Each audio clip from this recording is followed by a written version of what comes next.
Hello, everybody else. My name is Sebastian.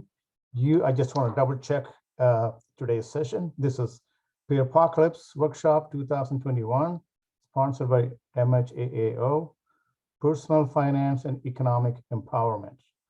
We are in Portland, Oregon, Pacific time, 1 o'clock. My co-host is Jessica Carroll. Jessica, would you say hi to them? Hi, everyone.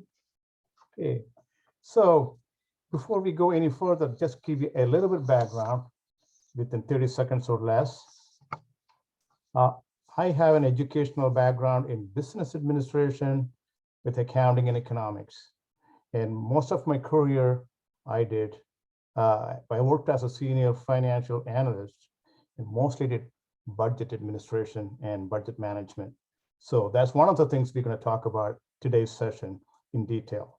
I also worked as a coach, counselor, and a mentor for a nonprofit organization, helping people to manage their finance, building budget, helping them with the personal finance lessons and teaching them how to stay within their budget and manage their money most effectively as much as they can. So that's what a lot of my information came from, the lived experience of other people and my own lived experience in personal finances.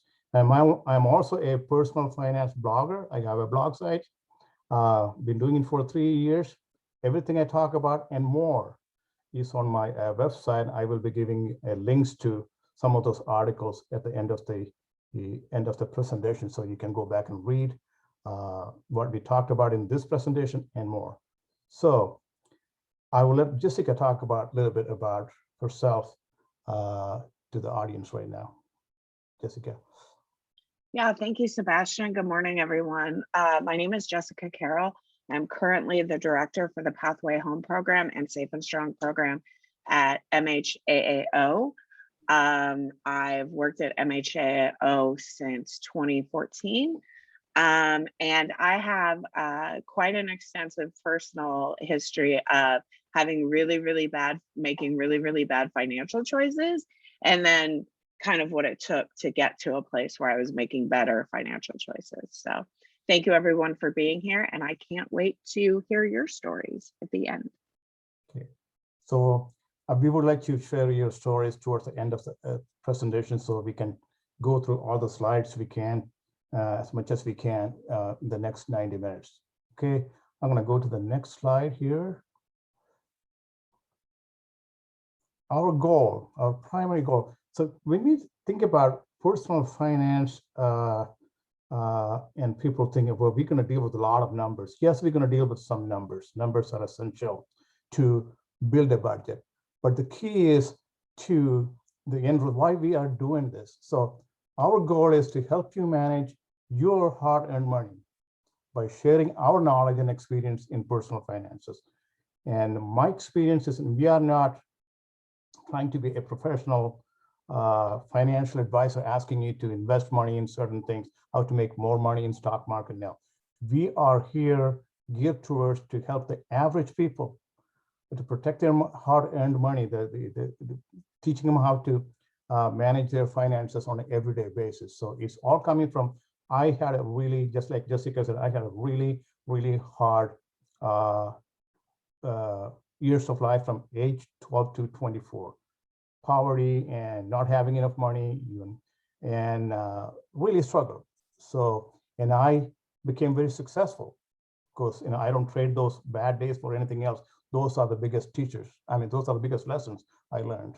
And second thing is the most important thing we want to teach you is that empowering you to protect your money. In this today's economy, people are after you to make you spend money every single second or every single day. Look everywhere. So we don't want it to fall for those false advertisements and spending money from the wrong place. We want to make sure you know why you are spending. You should know how much you need to spend. You need to have the knowledge and the background to make a decision by yourself for your money, not someone else. So that's our main goal. Let me go down to rest of them. So why did I choose MHAAO? Because now I'm a board member at MHAAO. because I look at their mission, as you can see that, it's an all-inclusive peer-run organization dedicated to self-directing, honoring the voice of lived experience. That's exactly what I have. That's exactly what Jessica has. So we thought this is an ideal place to present our personal finance story.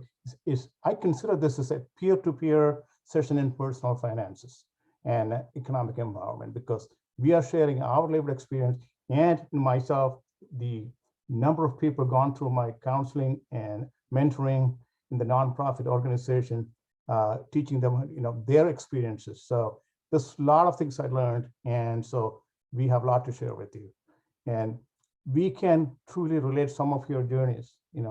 I cannot say enough. I have told this to Jessica and some of the people who work at MHAAO, that how proud and how you guys should be to turning your life around. It's very difficult things to do. A lot of you that I know have made a 180-degree change for the better. So I just cannot wait to share my story with you, so we can all work on this together as we move forward. Let me see. So before we start doing again, jumping into budget and income and expenses and stuff, what is personal finance knowledge? It's just getting better with money to improve your personal life. There's basic, there's income, expense, and savings. I mean, that is a simple formula. And why should we care? We make less mistake with your money if you have enough knowledge. Minimal chances to fall for financial fraud. All those used car dealers, credit cards, student loan, the bunch of stuff out there. We will touch some of that as we go along, and you will be able to protect your money. And you get to make the best and most effective decision for your money. You don't want anyone else to make decision for your money because they want your money. That's the decision they make. So you should be able to manage, and you should be able to make the best decision for your money. That's our goal. So we are on your side to protect you and teach you how to take care of your personal finance and protect your money, okay? The reason is that why personal finance knowledge is important. Why should we care? Look at the fact in the bottom of the screen. This is a true statistic. 10% of the people who makes over $100,000 a year lives paycheck to paycheck. Why? Why? They do not have the knowledge. They could be smart, they could be intelligent, but they don't have the personal finance knowledge. They don't know some of the things. They don't have the basic thing like a budget. So I just wanted to let you know that it's not how much money you make, it's how well you take care of your money. So go back. I'm just going to have to do a little numbers exercise. I don't want this become totally boring. I'm going to have Jessica run this one for you. This is a little number magic. I love this number magic.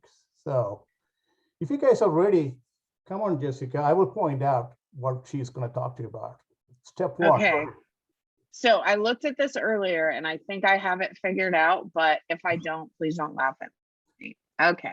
So we're going to each pick a number between 11 and 99.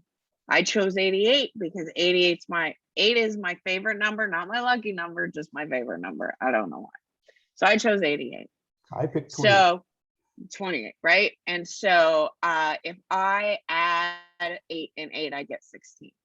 Okay, so take your number, whatever number you choose, and add those two numbers together. Yeah. Does that make sense? Yeah, I got 28. So you can see it on the screen. 2 plus 8, 10. Yeah. So next, so you can see Sebastian got 2 plus 8 is 10. Then he's going to subtract 10 from 28. Give him 18. So subtract the sum from step 2 from the number you picked. Does that make sense? Okay. So if I picked 88, my number is going to be 16, right? So I'm going to subtract what? 16 from 88, correct?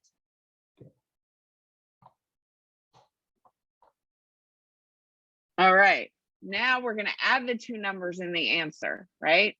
So 28 minus 10 is 18, and we're gonna add 1 and 8 together. And you're gonna get 9.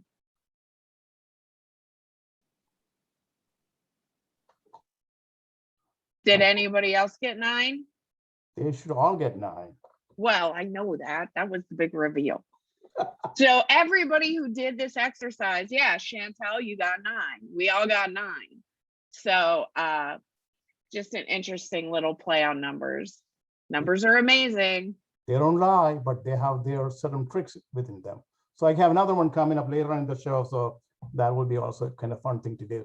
Okay, now I know you guys can add and subtract. We are in the right track here. Let's move on to the budget, to the next slide. Thank you for doing this, guys. This is fun. Okay, today's agenda, I'm just going to run through this one. We're going to try to cover as much as possible. There are 4 things I really wanted to focus on among all the things on the list.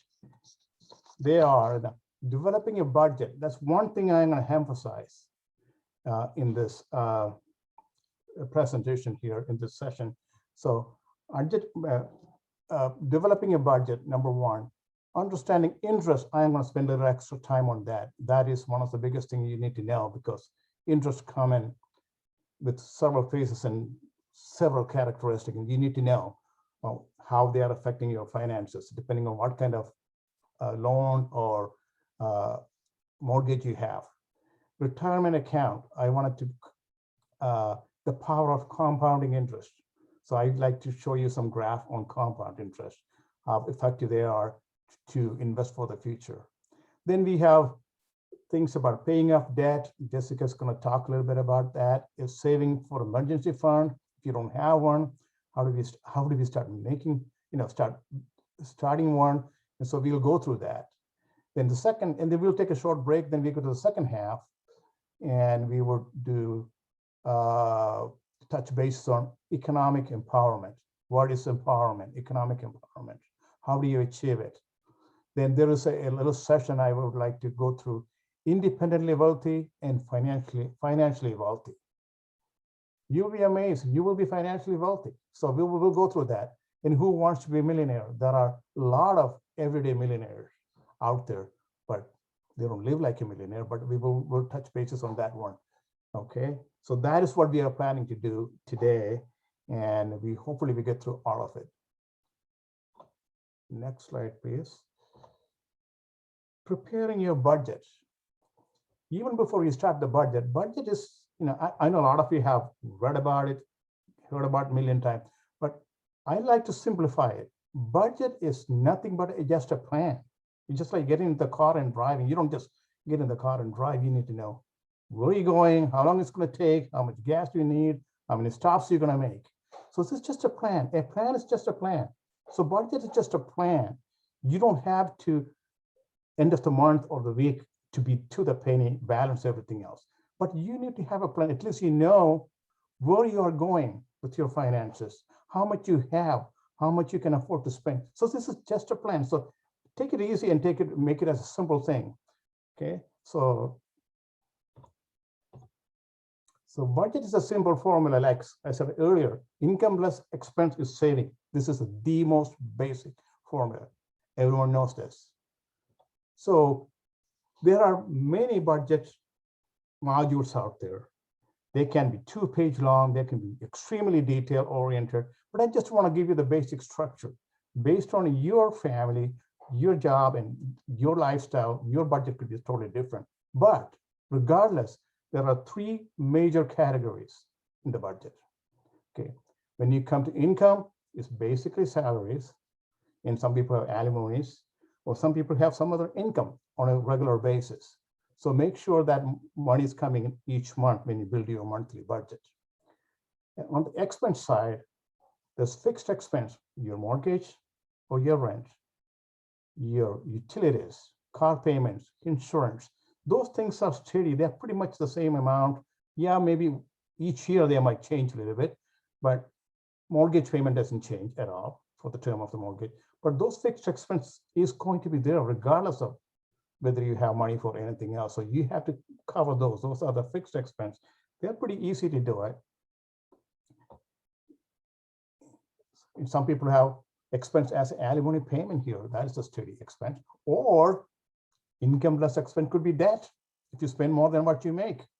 I just like to bring that on because if you don't have a budget, that can happen real easily. So variable expense, those are the groceries, gas, clothing, car maintenance, yard care, and that could have a bunch of other stuff. But even though it's called variable, it's somewhat set. But the reason I'm calling this variable expense is that these can be changed. As you try to fine tune your budget, you try to save money on gas, groceries, clothing, stuff like this. So this can be changed. Then this is one of the places you're going to work as you move along to adjust your budget. And some of the things that people always fall into shortage of money is they don't budget for one-time expenses or infrequent expenses like movies, eating out, birthday, just go out and eat. You just go for movies. And birthday comes, use credit card. And then all these expenses not in your budget. So make sure you have set aside some money for these expenses. Miscellaneous, I got a little highlight over this one. This is my favorite subject. I am a living victim of that myself. When I was younger, I couldn't find $200 to $300 end of the month. They are all the little drops in the bucket, little by little. And so a coffee here, a pair of shoes there, the expenses usually $20 or less, and you don't track those. And so make sure in the beginning, we will go through that. Make sure you are conscious about when you spend the small expenses, the miscellaneous that is not in your budget. We all will have some miscellaneous expense. We cannot write down every single thing, but have a budget for that. So you don't want to spend more than that. So that is the major budget category. So you can build the kind of budget you want it to build the way you want to do it. Because today's world, you don't have to be like, I'm a baby boomer, paper and pencil or spreadsheet. There's tons of apps available online. You could choose any, they're all free. And just like you checking a message or a Twitter, you can run your budget by any time of the day. So have an app and use that. So that is very important thing to do.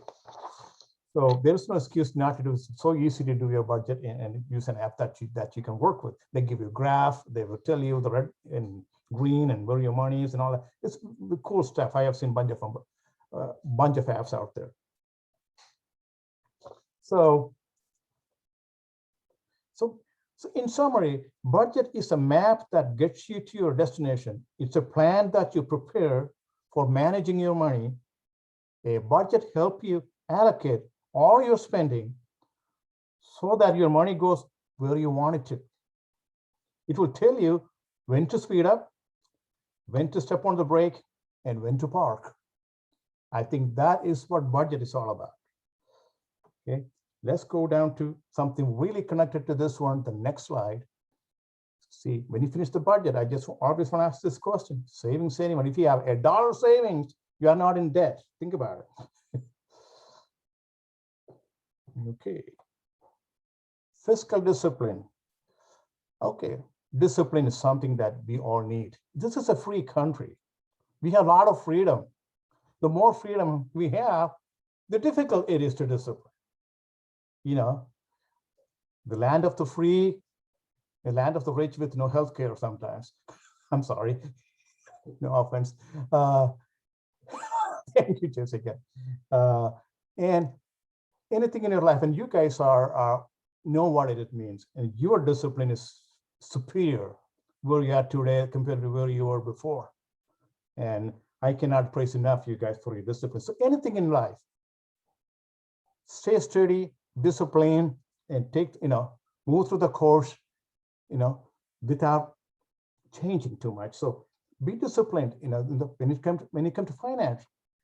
The budget, no matter how good of a budget you prepare, if you are not disciplined enough to manage that budget, check that budget, everything just set aside. I mean, I like to tell my cousin story. He was this several years ago, the best carpenter, and he got the best job, but he doesn't go to work.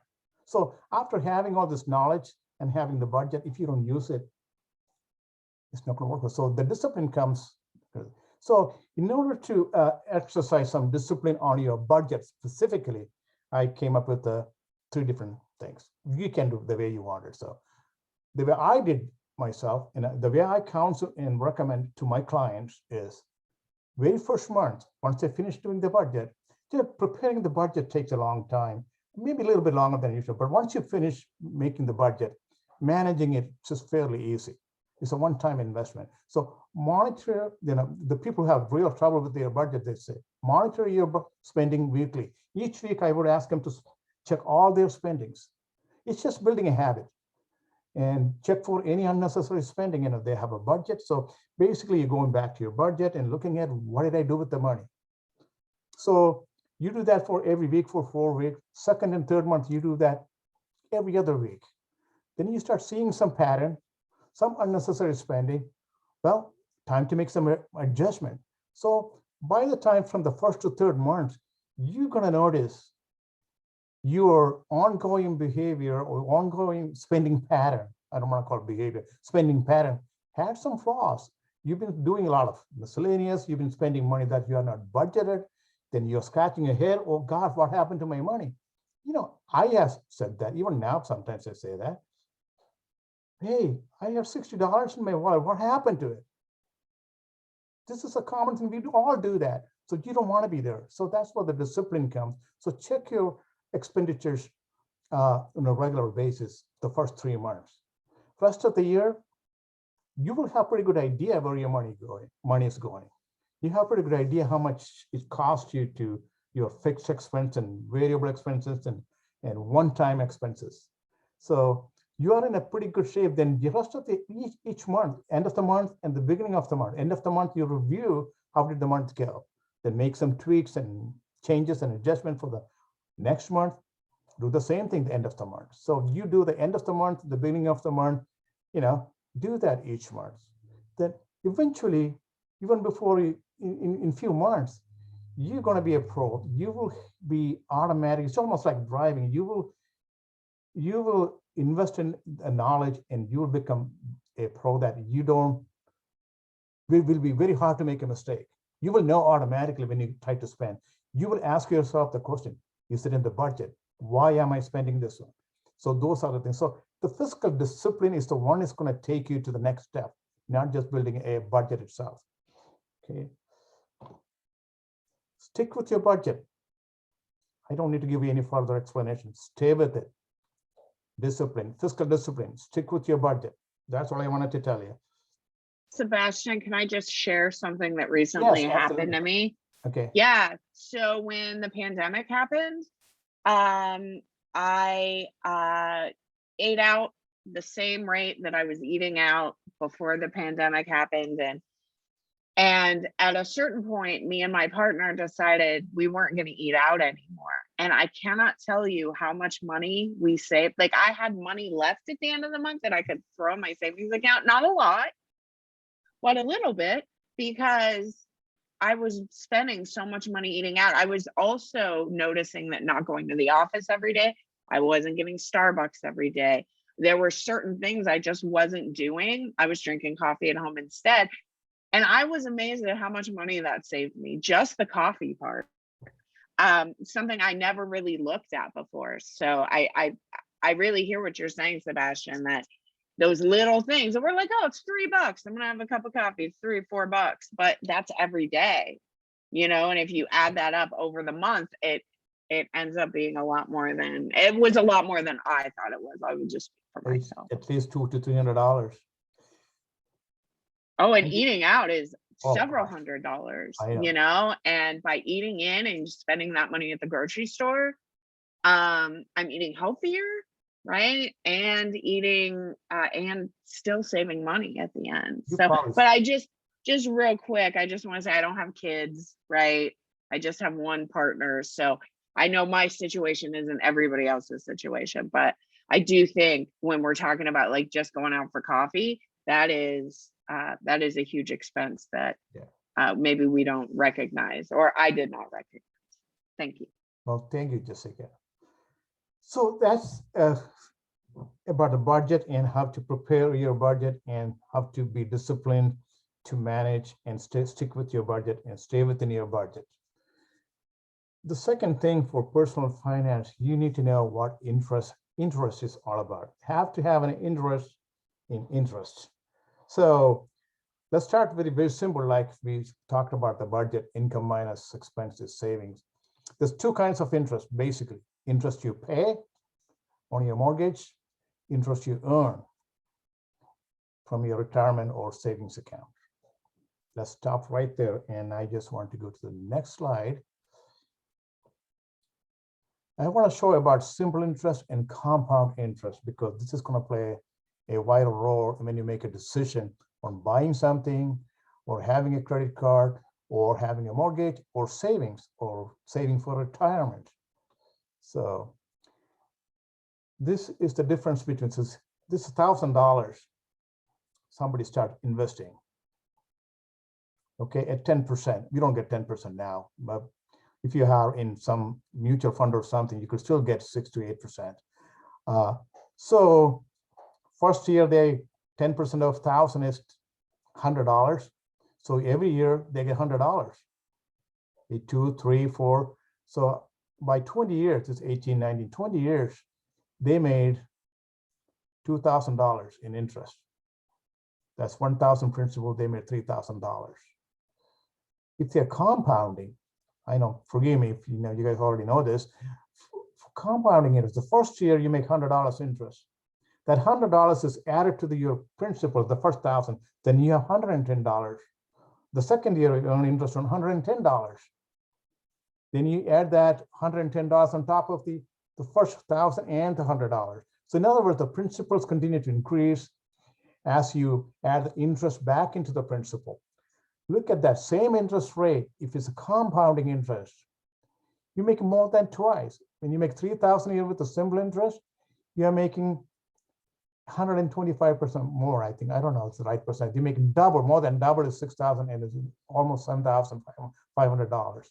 Look at the effect of compounding interest. I wanted to remember this. Compound interest comes to very handy. Then you might want to think about it when you come to invest in your retirement. We'll talk about that a little bit later. So I just wanted to know that. So next slide. Real quick, Sebastian. What's that? We did have a question come in regards to that particular slide. And the question is, what is the interest from? Mortgage? Question mark. So this is on a money on a savings account or a retirement account. Money you're making. You are investing money in the principal. It could be an investment in your retirement. It could be a savings account you have. So we talk about mortgage interest and stuff a little bit later. Interest you pay. This interest you make is the first kind of three kind of interest. Money you make.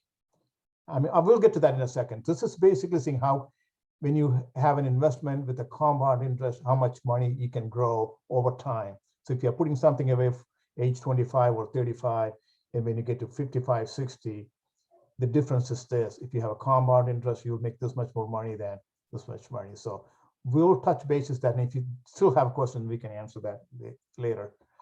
So I guess a couple more slides on interest. So the power of compound interest. Okay, this is the same thing I did before. I'm not going to go through this one. This is a very giant amount starting from $10,000. This is just for demonstration purpose only for the next slide. Power of investing early. So this is all about making money, investing money, not spending money, okay? So starting savings at age 25 versus at 35. Okay, again, ignore the numbers. Somebody who got a lot of money, start with 10,000 every year. So someone starting their investment at age 25 versus 35, look at the difference. I am trying to, excuse me, I'm trying to move this, Emily, my graph is blocked by the text here, so I was trying to see if I can make this size different side. Here we go. Okay, so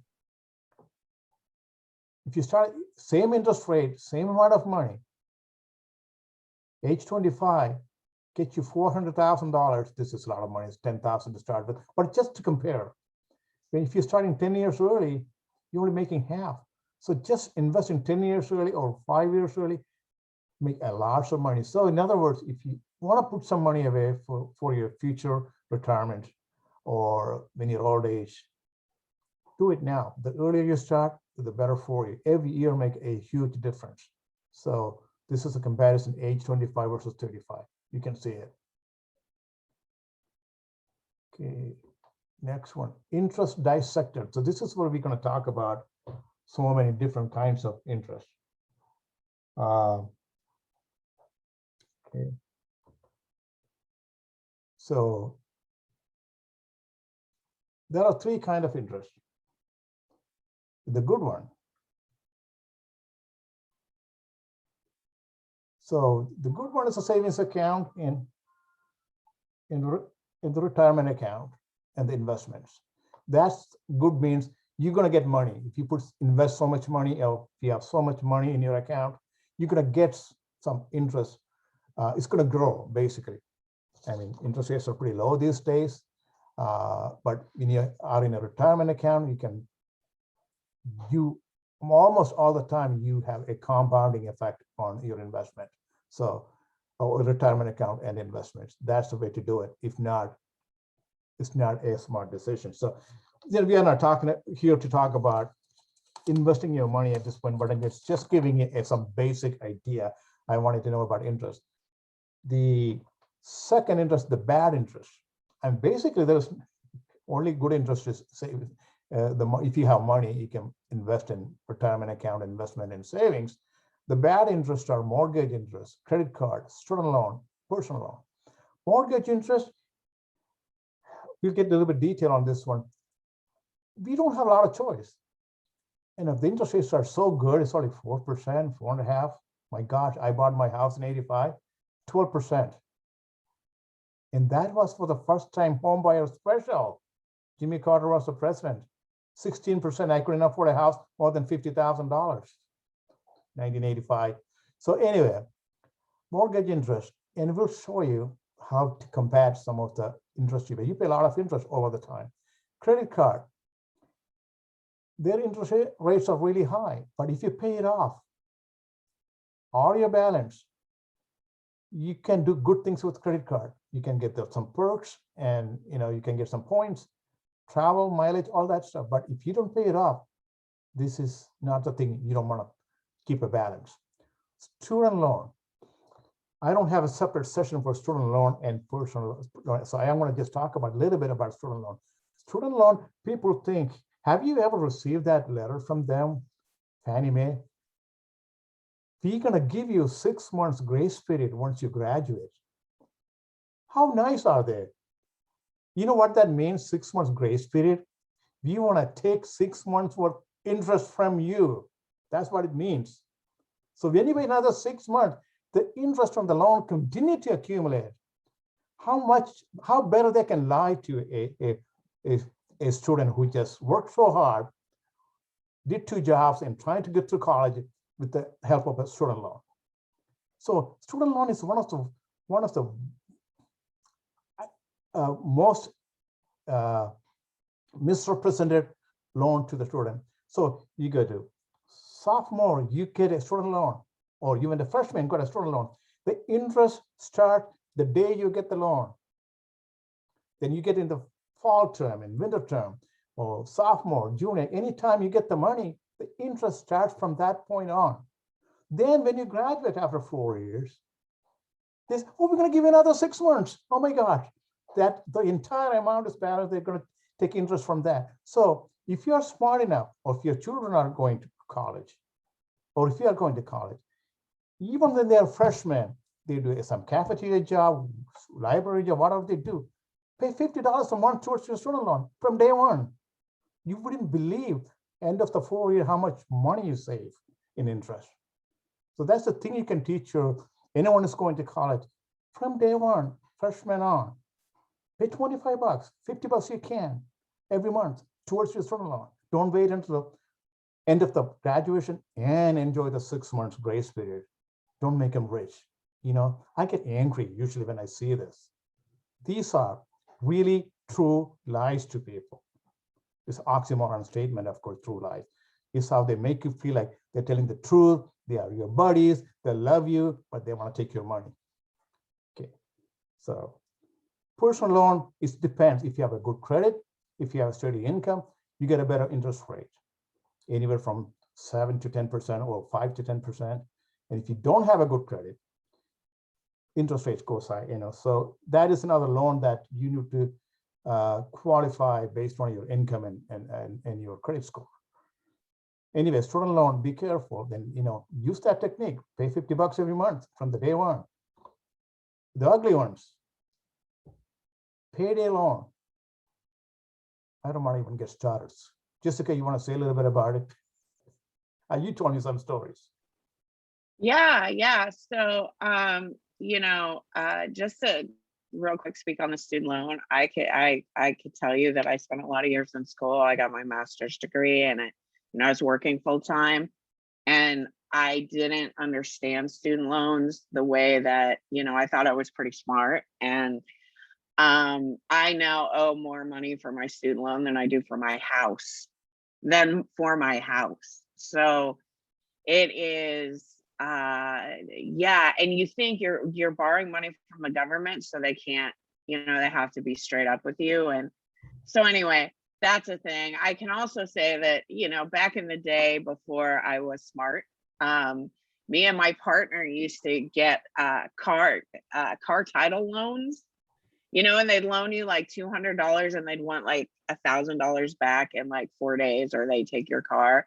There's a lot of predatory lending that is allowed in the state of Oregon. For those of you who are in Oregon, payday loans are some of the worst. We're talking like 100% interest or something. Like, yeah, these types of loans are the worst. And paying the minimum balance on your credit card, I think we're going to do a slide on that.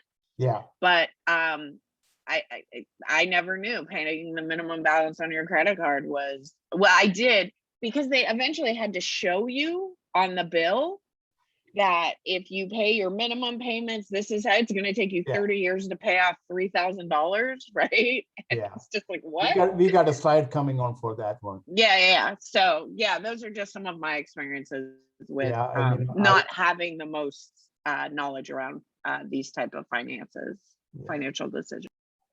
Yeah, well, I heard this story. I mean, it's not 100% interest. Some of them are about 1,000% interest.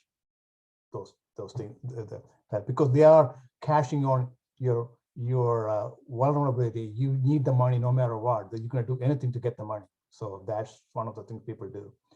Used car loan. We finance everyone. No credit, no problem. Guess what? What do? Some of the interest rate are just anywhere from 20 to 28%. So the used car, they're charging a lot of interest, and they will have this car, you got to finance with them. So if you fault your payment for 2 or 3 months, they still have your money. They're still ahead. So people think, then sometimes having a tough time in life, you got your first job, you need to commute, and you don't have any credit. You don't have any assets. You want to start from ground zero to build yourself up. You may end up buying one, but try to refinance as soon as possible when you start having some income. But refinance anyone sounds like they are good to everyone, but interest rate is skyrocketing. This is basically pretty much close to payday loan when you kind of practice there. No payment until 2024. Number one, sales page for furniture. Get your living room couch. It looks beautiful. $3,000 or $4,000. You don't have to pay until 2024. These are things. It's knowledge about interest. That's why I'm going through these stories. So you bought a furniture May 1st, 2021. Then you don't have to pay until May 1st, 2024. So first of all, if you cannot afford to buy $3,000 furniture today, what makes you think you can afford to buy 3 years from now? Unless you have some side income, you can build it up for 3 years and you are disciplined enough to put that money away to pay that off. If not, then 2024 comes, May 1st. If you miss one day for the due date, so they say we have 2024 on May 1st, you become May 2nd, they charge you interest from to this May 1st for last 3 years. So people, oh yeah, I missed my payment, I'm a month behind. I'm supposed to pay May 1st, 2024. It's June, I had to pay 1 month interest. No, you're gonna pay interest from the day you bought the furniture until 2024. These are knowledge you need to know, because sometimes they don't tell you. They just tell you because they want to sell it. Hey, you don't have to pay until for next 2 years. Take it. And you look at the small print. I am a person, usually when I go buy furniture or any kind of lending, even buying a car, it's okay. You don't have to pressure. You have to sign a paper and buy the car, buy the furniture right then. Can I have your loan paper, please? Take it home. Take it home and read all the small print. Take a magnifying glass. Read all the small print. Talk to somebody who knows. What does this mean? Don't just sign the dotted line. We are all do a lot of purchases with pressure from the salesperson. They make you feel good. You're amazing. Take this with you. Don't fall for that. Take those pieces of paper if you remember. If you have more than 1 page of small print, that's probably equal to 20 pages of their advertisement. No payment until 2024. So read and understand. Don't be a victim of their trick right there. So that's how those things work. Credit card balance minimum payment. Jessica touched a little bit basis on that one. We're going to go to another slide looking at it. Before we go to the credit card, I want to touch basis the mortgage. That's one of the biggest loan you commit in your life. And we have no choice but to finance. If you have $400,000, this is the cost of a house. You don't need to take this class. You are independently wealthy, which will tell you what that means. So just a $400,000 house, 4% interest, 30-year loan, which is 360 months. Your monthly payment is $1,910. I gave this some of this thing to Jessica a long time ago. And the total payments in 30 years, $687,478. Your principal is $400,000. Interest paid is $287,478.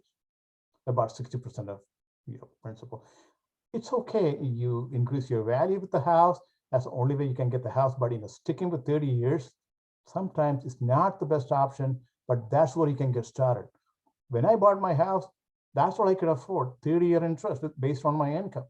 But as I start making more money, I start paying a little extra. Then I'll show you what happens in the next slide. Okay. Anyway, monthly payment, this is how it goes. Everybody thinks when you make the mortgage payment, oh yeah, I'm paying off my mortgage. This is not the very first pay. The first year average, you pay $1,910. Only $576 goes to the principal, $1,334 going to the interest. It's almost 60 plus, almost close to 70% going to interest. Year 5, nothing has changed. That's payment number 60. Still only $704 going to your principal interest. Yes, a 4% interest. That's how the mortgage calculates based on your remaining balance. They calculate the interest on a monthly basis.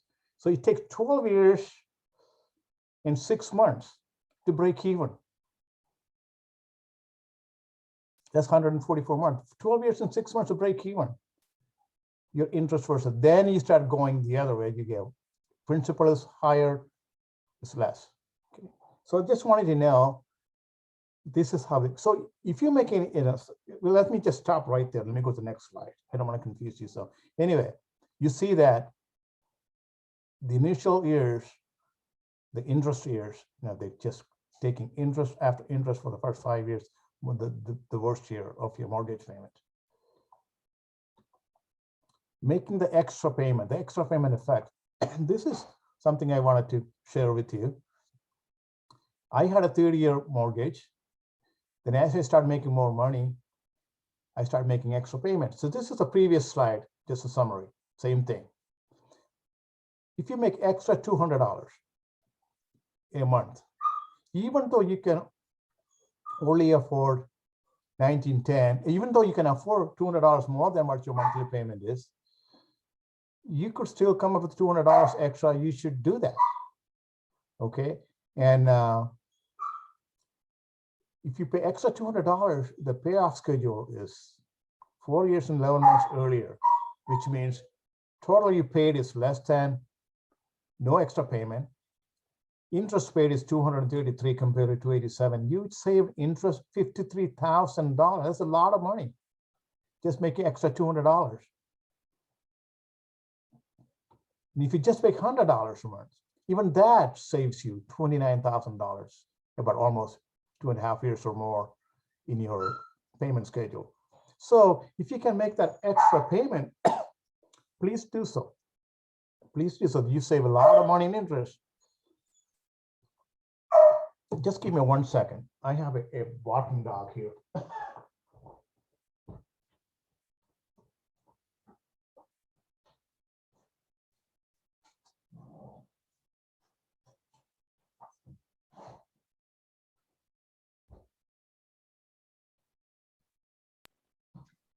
So I guess I could say something while Sebastian is away.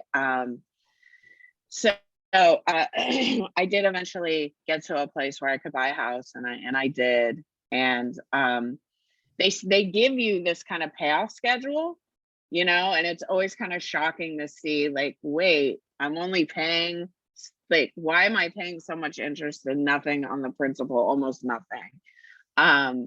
And yeah, so I have a schedule like this as well.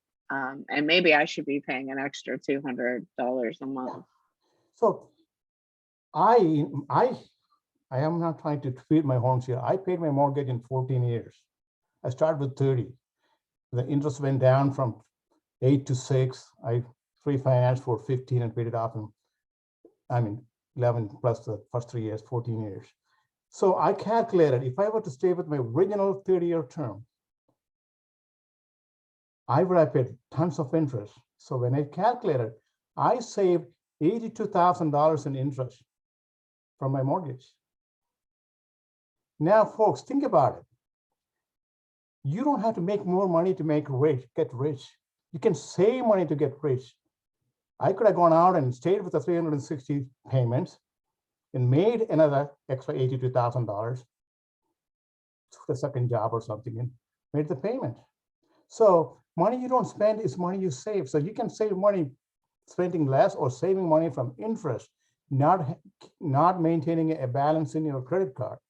So the interest saved from paying off the credit card, on credit cards, and paying extra payments, $53,000 a year, $29,000 just for $100.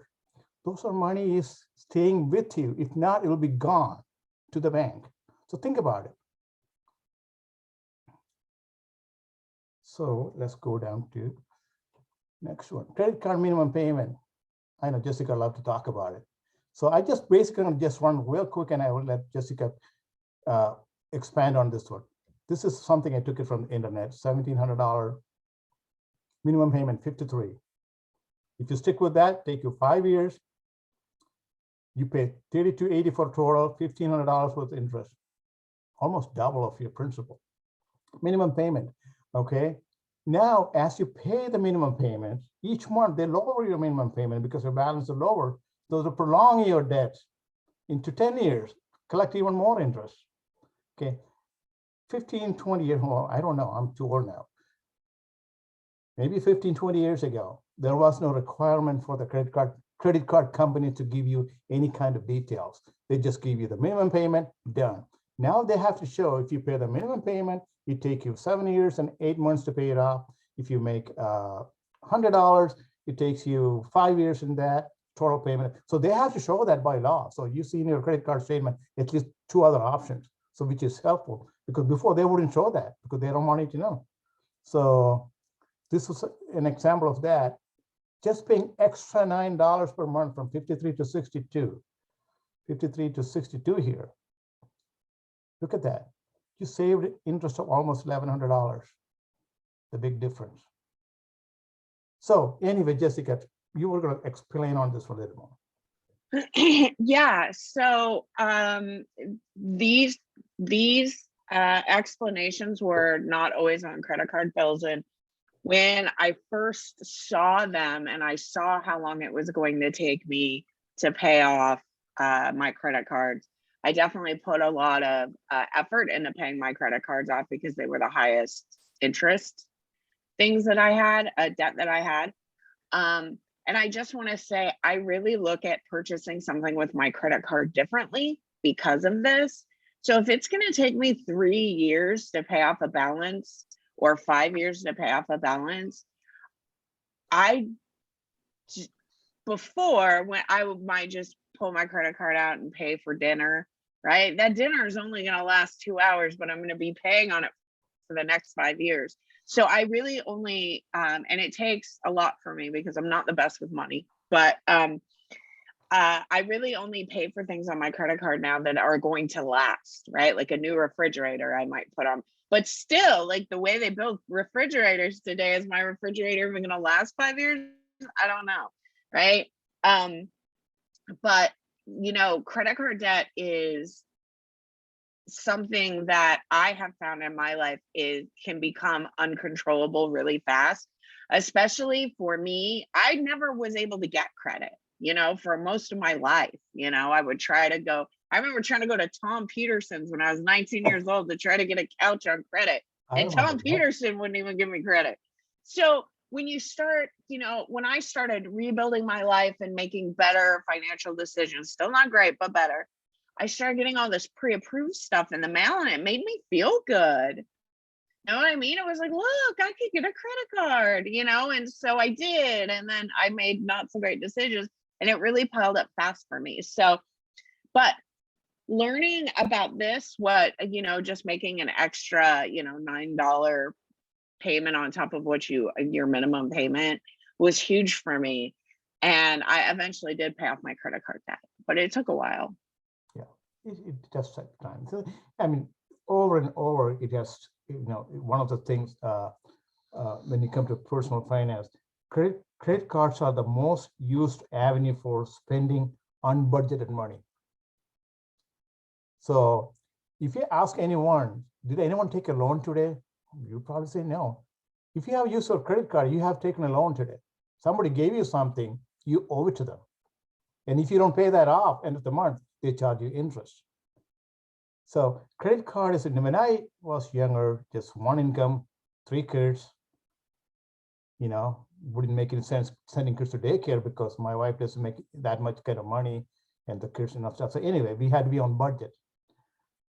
Everything, even a coffee, I had to write it down.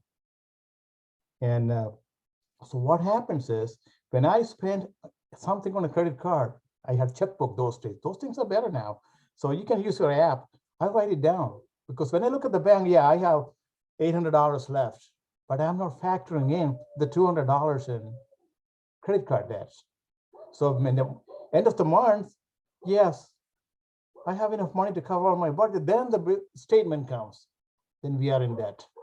So credit card statement, credit card expenses, write them down as if you're spending real money and make it part of your budget. Okay, so that way you won't be a surprise. End of the month, there's an envelope coming in saying that, oh yeah, pay $500, and you don't have that. Okay, let me go to the next one.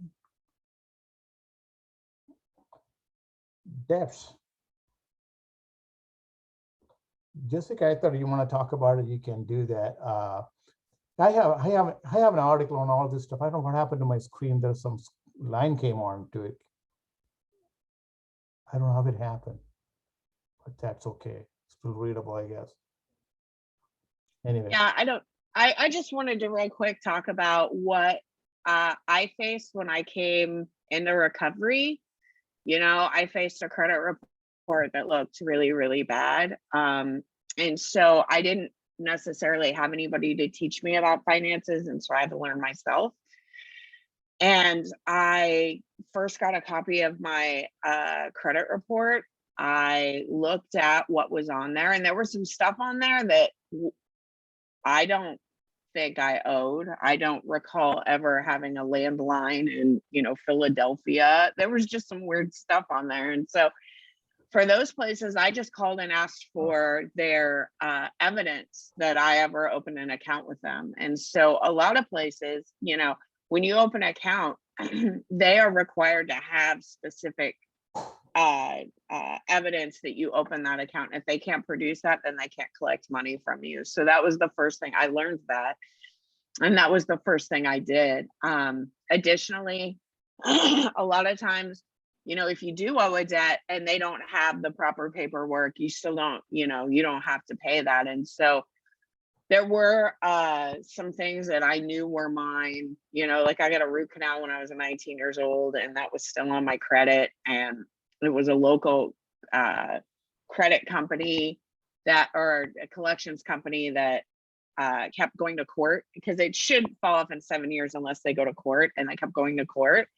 And so they really wanted that $300. I was a student. I didn't have $300. So I called them up and I was like, hey, you know, I understand, you know, that I owe this money. I also understand that you bought this debt pennies on a dollar. So I'm willing to pay you half right now, but I need a letter that says that it is paid in full.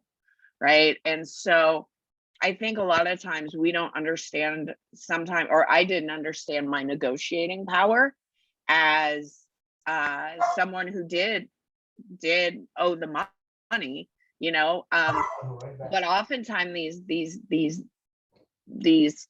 collection agencies, they buy your debt for, you know, 25 cents on the dollar, right? And they're going to come after you for the whole thing, but oftentimes they will make a deal as long as they make something. So that's just some thoughts that I have, and ways that I fixed my credit, you know, because I had almost a negative credit score, I think, when I first started this. Well, you did great. You got a house now. You're doing really well, Jessica. Yeah.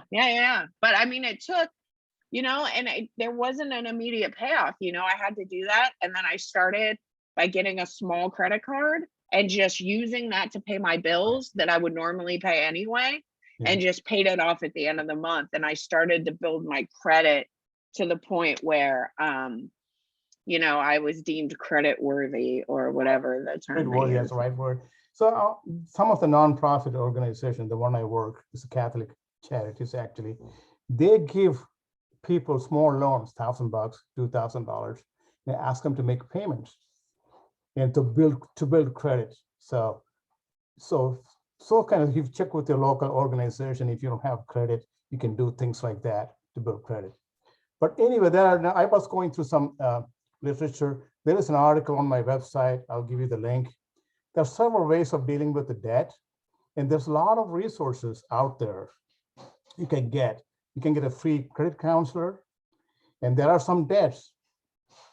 They are more than 7 years old, I think. Some states, then you can't collect it anymore. The collection people cannot bug you anymore. So you need, you know, so they are reference to all the laws and all the resources you need to work on your debt. So, you know, some of the things I saw, that a debt management plan. This is somebody get involved, a credit counselor arrange you with a third party. You put a lump sum money and they pay all your creditors that where you owe the money. They disperse the money, but it has to be agreed by, you know, it could be utilities or the companies that you owe the money. A settlement plan is that's like you owe the electrical bill for 6 months. Call them up.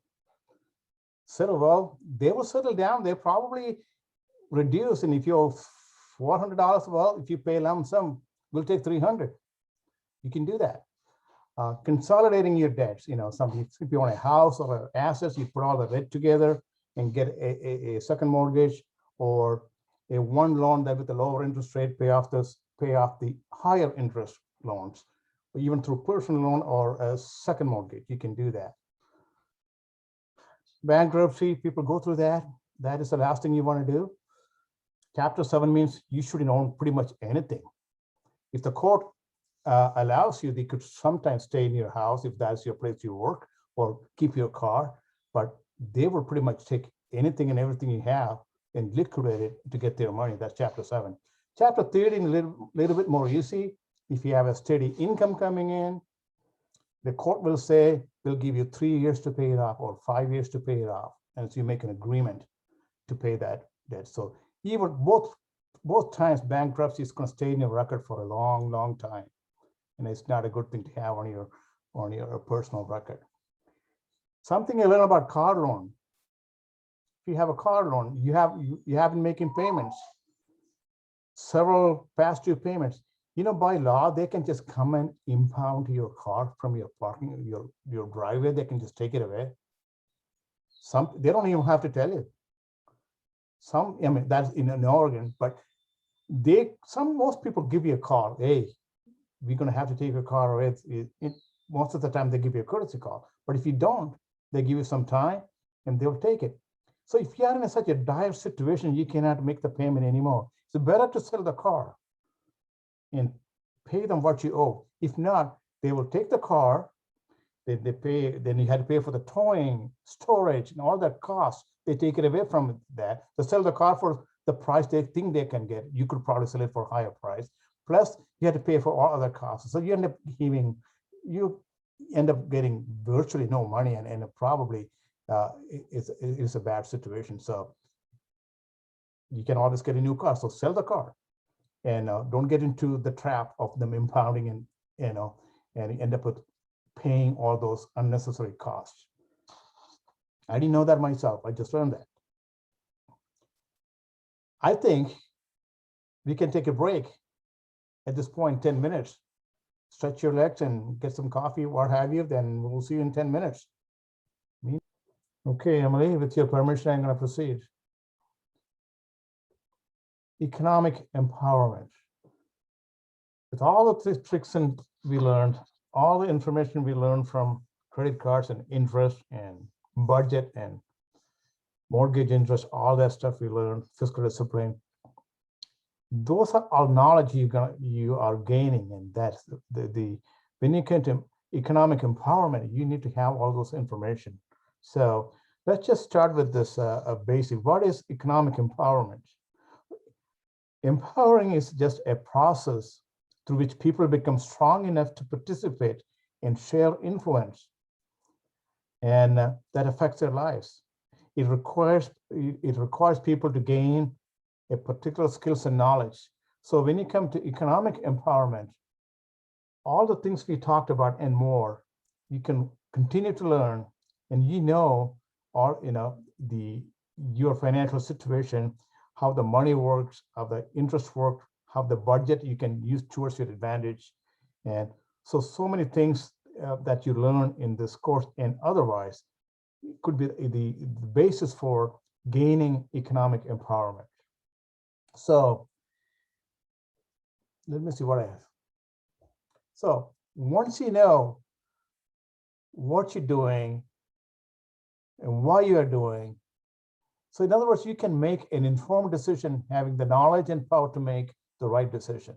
So you don't have to guesswork, or you don't have to fall for that salesperson's pitch, because no matter what they tell you, you don't have to listen to them. And when I drive by, have you seen any store without a sale sign except DMV and the hospital? No. You walk in any store, that big giant sale, you come up with the money or you come up with the debt or spending your money. So when I am so empowered with economically, financially, when I see those sale signs, I flip a finger. Sorry. Don't mess with me. You need my money. That's what you're trying to do there. You need to have that attitude. Don't let the economy, not the market, run your life. Please don't. So that is called the fiscal discipline. You need to remember that. Okay, don't let that impulse buying and that they show you that, oh yeah, an advertisement on TV, a picket fence and mom and dad fairly healthy, 2 kids and the dog. And if you're an old man with the store, you can make a Disney movie. Life is perfect. And they are wanting to buy that stuff. They think if you buy that stuff, spend that money, your life is going to be like that. Your life is your life. It's different, maybe better, unique. So you do what you need to do with your situation. Don't fall for what someone else is showing you. So that's very important. So we got to be ourselves. We got to be honest to ourselves.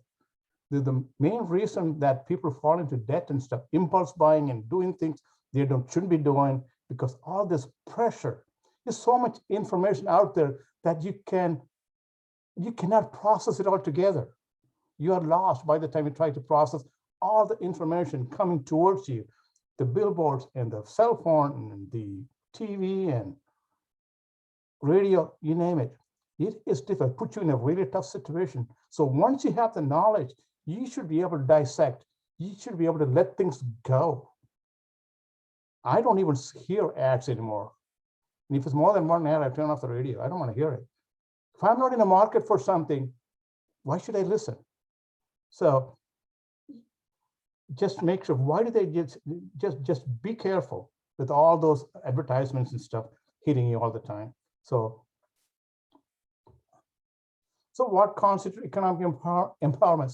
Things I was talking about. Education, you educate yourself.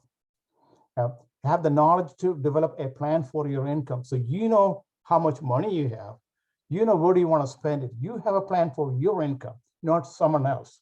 So someone's telling you to buy something. Okay, let me look at my plan and my income. Then I will make the decision, not you. So that's called empowerment. You are in control. And having the confidence, when you make that statement, you know what you're saying is right thing. You know what you're doing. You have the confidence where the money is going. You have planned it. You studied it.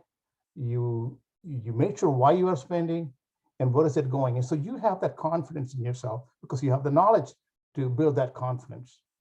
So then altogether, you will have the knowledge and power because it's your money. You have the information. You have the confidence. Then you make the right decision. So that is called empowerment. You have the knowledge and you have the confidence. You are in control and you have the power to make the decision. It's the right decision. You know darn well that is the right decision because you know it. Because you have all those elements you've been mastered, you've been learned, you read about it, or you've been through your budgeting process and discipline and you know how the interest works and all those things we get through. Once you have a knowledge about all those stuff, you will make the right decision. That's called empowerment. Let me see. Yeah, I could, you know, let's just kind of hit some of those things here. Beware of false advertisement. I put the truth. Every advertisement makes you look like it's true. You know, it's the same like it's your store, come and shop us, but I want your money. And we are here for you. We are working for you. You're going to save money. You're going to save 50. Everything you saving. No, I am making money. When you buy 2 pairs, I am making more money. Let's take some of the things people fall into without any fiscal discipline. People are being tricked with the sales signs and discounts. And people often forget, do I need this one? How much of I need this one? Or how many I need? You don't think about it. They don't make you think about it. So let's take some examples here. Save today, save more. My meaning to that, commit a debt. How many people came out with more money than they walked in from the store? No one. So I am not trying to teach you that you don't know what you're talking, you know, any of this stuff, but I just wanted to go through this one. You see the famous advertisement. I'm a numbers guy. Buy 2, get 50% off the second pair, meaning you buy 2 pairs, you get 25% off each. So one you paying full price, second one you're getting 50%. You split that into 2 pairs, you're getting 25% off. That's math. That's just the math.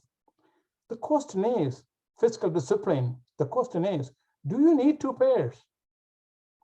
Do you? So look at this one. A pair of shoes cost $40. They want to sell an extra, so they give the second pair 50% off. So total spent $60. So basically, you spend $60, you got 2 pairs. In other words, you got 30 and 30, $60 in the second one half off. You know, forget about the math too much. Actual savings is only $10, but you spent $60 there per pair. So you know, you need 2 pairs. If you don't need 2 pairs, just go buy one for $40. You're still coming home with extra $20 in your pocket. You can put it in your savings account. In order to get that extra $20 or extra 50% on second pair, you're buying something you don't need. That's what the fiscal discipline, unless you have a twin sister, twin brother, or somebody else could use, that is the place you spend this kind of money, or you have a friend who can use it. Yeah, team up and go take advantage of this. If not, just for you, you only need 1 pair. I mean, so think about it like that. So frugal and smart, that's what I'm saying. If you be smart and frugal, just spend $40 and get a pair and get out. You saving $20. Okay. Now, car dealers, they show that ad. So, oh gosh, I love to talk about it, but there's so many stories. 3,472 when you buy a truck by December 31st. 3,472 exact dollars. They're trying to tell you they did the math really well. That's exactly how much you're going to save. Why don't they say 3,000 or 3,500? Who they're trying to fool? Yeah, they put the little number. Yeah, that is really exactly the most they can come up with. Now, the point is that, did you come home with a truck in $3,472 in your pocket? Or are you stuck with a 4 to 6 year auto loan? Yeah, you feel good. They make you feel so proud and good. You're sitting in a $45,000 truck and driving. Everyone to the left and right. Wow, look at the wheels, look at the grill, and look at the truck. It's beautiful. You're looking at the road and the dashboard. Who's having fun? Other people. Who spent the money? You did. So anyway, then the new car. 2 months later, yeah, it's only it's a new car, so it's 2 months old. After 6 months, yeah, this car is 6 months old. In the 8th month, the new model is, oh, this is last year's model.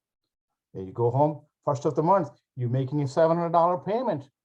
After 2 years, oh, car is 2 years old. 2 other models came out.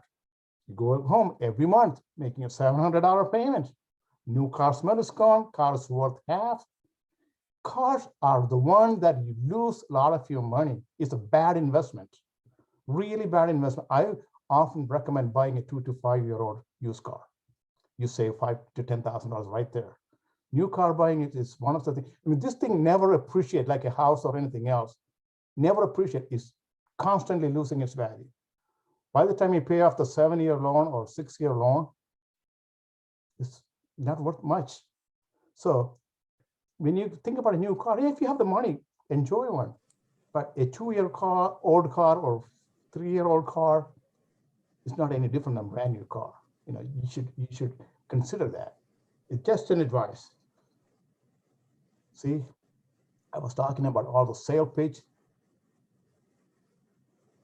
What happened to all that savings? Nothing. You just got into debt. That's basically happened. So saving means debt for you, savings for them. It's just reverse. They work your mind, guys. They work your mind. So be careful out there. This is what being frugal and smart and being economically empowered, understanding false advertisements, and fighting head on. So you need to build your future, paving your path to financial success. There are certain things you need to know. So economic empowerment is the feeling you get when you are in control of your money versus your money being in control of you. So you control the money. It's about knowing what you want out of life and paving the path to achieve them. So you have to have a plan for your life. You need to have the plan for your money, and you be in control. You decide what you want to do.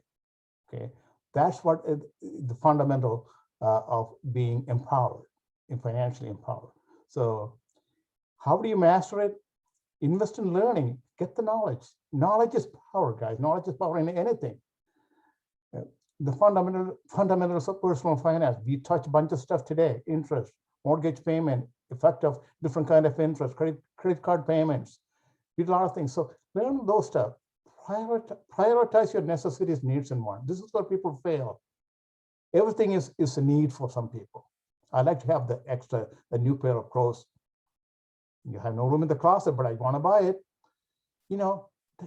This is the last thing you want to do, unless once in a while you have to splurge yourself. Yes, you can do it, but this doesn't become this. Necessities one, needs second. Then if you have money, you go for this. That's smart finance.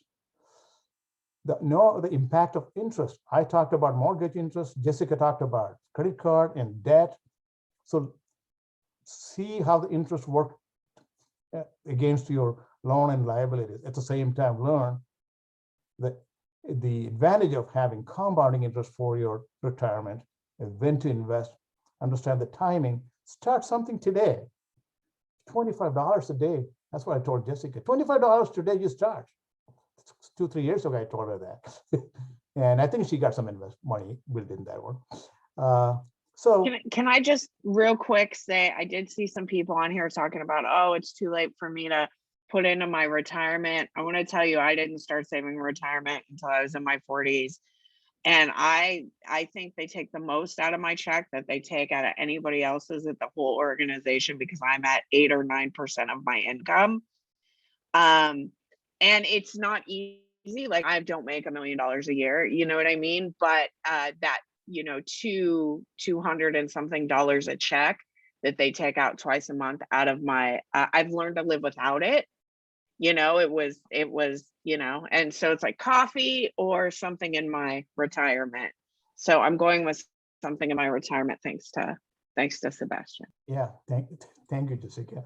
And Sebastian, I'm really sorry. I just want to give you a heads up. We've got about a few minutes left until 2:30. So okay, just so want to these let are you know. pretty much one. You know, I'm not going to go through every one. Now, understand the marketing. We talked about it. Ask questions. Don't be intimidated when you go buy a car or something. People are pressured to make a decision right there. Ask questions. It's your money, so don't be intimidated. Ask them right on. So let me go through some of the other things I want to do. This is a 9 list of things about independently wealthy. Independently wealthy people have tons of money from their grandparents or great grandparents. Financially wealthy means people like you and I. We stay within our means. We don't have a lot of debt, so we are financially wealthy.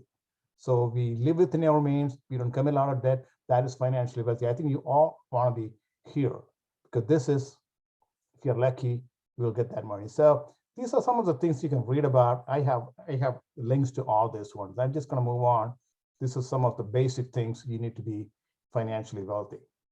You know, one of the things I want to say, calculate your net worth. Take how much you have, your house, your car, how much you owe, what is left. That is your net worth. And make sure every year that increasing at least by $1,000.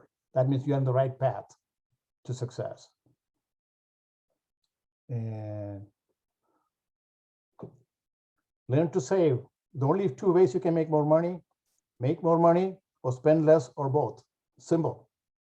So saving a priority, it will help you when there is things are, you're in a financial crisis, any surprise expenses, you will have some place to lean to. So this is nothing more than I need to add here. You know, if you need to make changes in lifestyle to save, do so. Okay, find different ways of doing things to reduce expenses. These are things you can do to save money and start savings. Let me see. Make it a habit. I want to give you a quote from my mom. She always said, if you only make $1, learn to live on 98 cents, save a penny and give a penny. Because if you wait till you're rich to help somebody, you never do it unless you make it a habit. Okay. And I'm not going to go through my stories. You know, I will come back to it if I get time. So these are some of my websites, okay? This is one of the articles I would definitely like to do this. Now, I am a blogger. This is my website. I've been doing it for 3 years. I got a co-blogger with a psychology background. So we put the human psychology and finance together. This will teach you how to confront consumerism to frugalism, being smart. So read this article. I would strongly recommend.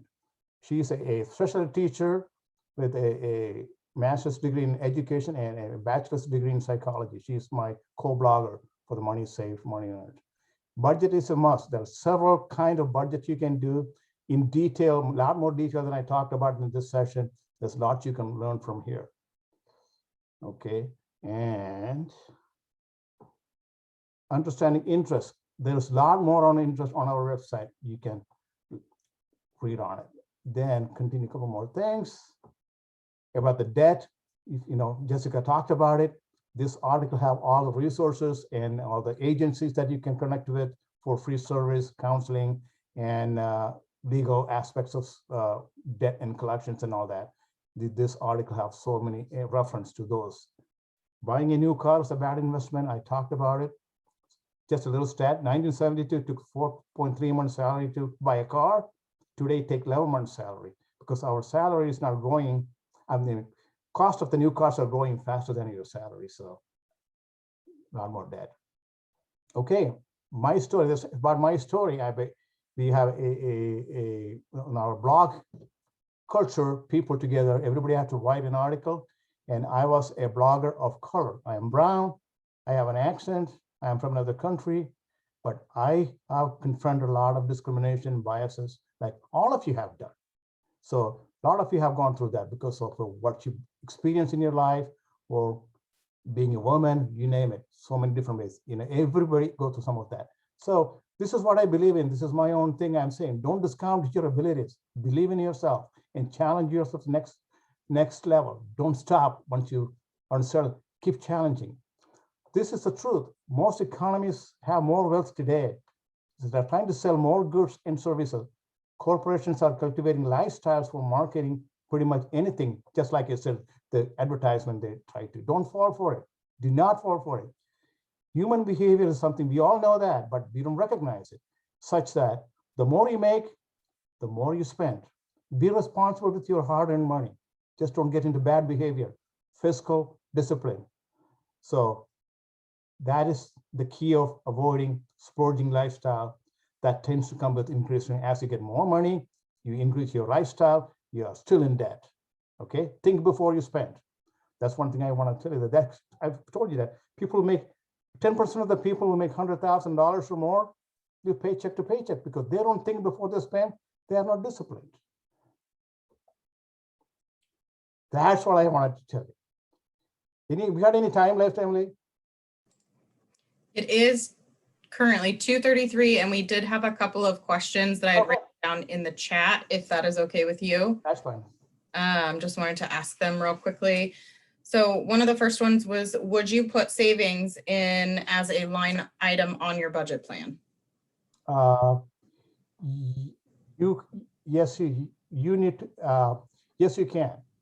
But savings, that's a great idea to do that. Then you need to work on the variable expense and other expenses to try to get to that savings. So that will probably force you to fine tune your budget, trying to find where you can save money, doing, as we explained, different ways of finding different ways of doing things, or changing in lifestyle. All those things will help you save that money. Yeah, I think you should make that a priority. Yes. Thank you. And another question we had is the extra payment effect. Does it only work in year 1 or 2, but not after that? It worked throughout the term of the mortgage. The biggest savings is the first 5 years when you do that. Okay. That's what the most interest, yeah. And then one more question. When it comes to, do I contact a debt collector or a lawyer to do it in regards to someone who has a court date for a 10-year credit card? Lawyer, and those are, you have to pay money from your pocket. But in my debt, that article I should show you, if you go through that, there are free resources out there. You can get a counselor and they will give you free service, and sometimes go through them first because you are already in debt. You don't want to come in more debt paying for some lawyers or something. So I strongly encourage them to look for the free service. It's everywhere in all the states, state and federal, yeah. All right. Thank you, Sebastian. And thank you, Jessica.